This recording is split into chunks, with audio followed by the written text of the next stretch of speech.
of God. Look at Joseph, highly rejected. Look at David. Yes, he's anointed as king. Yes, we were there when God endorsed him as the next king. But the very man he's serving with delight, in faithfulness, sing, he sings. Go, he goes. Come, he comes. But all of a sudden, the man wants to kill him without a cause. He had an opportunity to kill him on spot. But what did David do? David simply took out a very small piece from the king's robe. And then he is showing the king to say, see this, king. I had an opportunity to kill you. Please stop troubling me. Please, king, stop hating me. Please, king, accept me. I'm a good person. Accept me. Holy rejection. Holy rejection. There are some places God will see to it that you are not accepted. Now see, we are happily married. Now see, we are joyfully married. But look back. There were places where we were rejected. If only we were accepted in those wrong places, we couldn't have been here in these right places. Holy rejection. I want you to also know that you will never scale higher heights with God without suffering a certain degree of rejection. Because greatness is lonely. Upper heights are lonely. Look at the eagles. Eagles mostly fly alone because of their height. But look at the bottom. Chickens everywhere, ducks everywhere. It's crowded at the bottom and it's lonely at the top. You can never attain any level of greatness without being a victim of rejection. The Lord said to me, I am counted you amongst the great. But one of the pains that you will suffer is lack of accommodation. I am counted you amongst the great, but one of the prices you will pay is you will suffer rejection. So you go in places where you are so committed, but people still have got a problem with you. You go in places where you have committed your heart to serve. You have vowed never to disappoint. But in those places you are labeled as unwanted. You are labeled as one of the rejected. And then you are not moving out because you want to. But you have come to a level where you feel, if I move out, these people will be okay than if I stick around, because these people don't want me here. I want to be here, but these people don't want me here. So I'm moving out not because I want to go, but I love them so much that I feel they will be okay without me. So you walk away. Holy rejection. And then when you move away from this place, you move away from that place, you end up finding yourself in the right place. And you ask yourself, or you tell yourself that I did well to move away from that place. Because if I had not moved away, I couldn't have been a prime minister. I couldn't have been a prime minister. Because now God has sorted you. God has elevated you. And you are so glad that you were rejected in a certain place in order to be accepted by God at a certain level. Holy rejection. Holy rejection. It is not everywhere where you'll be accepted. And please understand that some levels of isolation are actually a gateway for your connection with God. Some pains of human rejection are actually gains for divine preservation. Like I said, if I had been picked for that job that I was interviewed for, I was dead. But there was a human rejection that led me to divine preservation. Oh, Jesus. Maybe the question is, why does God allow us to go through rejection? Number one, He does that to protect us.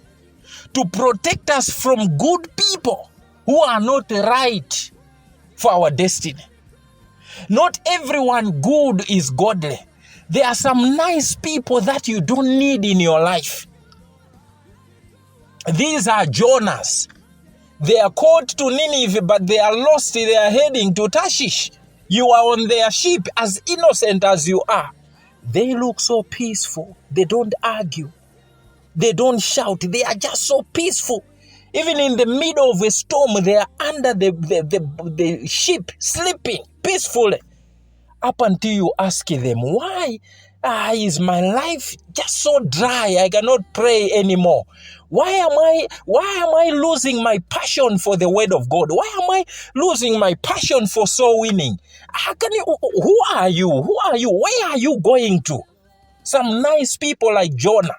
You have to throw away all these goods to have peace on your journey. Wait up until you throw them in the waters. All of a sudden, your life is peaceful. You don't need good people in your life. You need the right people.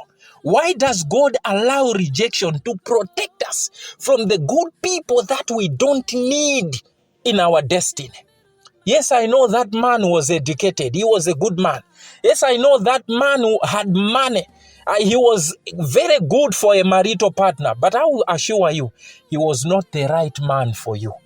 He was not the right man for you. He was good, but not the right man for you. So you had to suffer that rejection so that God protects you from that man. Number two, why does God allow rejection in our lives? So that we stay connected to Him. There are people, they are lost in the clouds. They are everywhere, going nowhere. They are everywhere, going nowhere. You cannot cultivate intimacy with God in the clouds. That is why God will at times allow you to be rejected in some places so that you are accepted in a certain place in His presence. Rejected people can be connected people in the eyes of God. They have been rejected by humans. They are now accepted by the divine. Number three, why does God allow us to suffer rejection? In order to build us in private. In order to build us in private. Moses was built in private.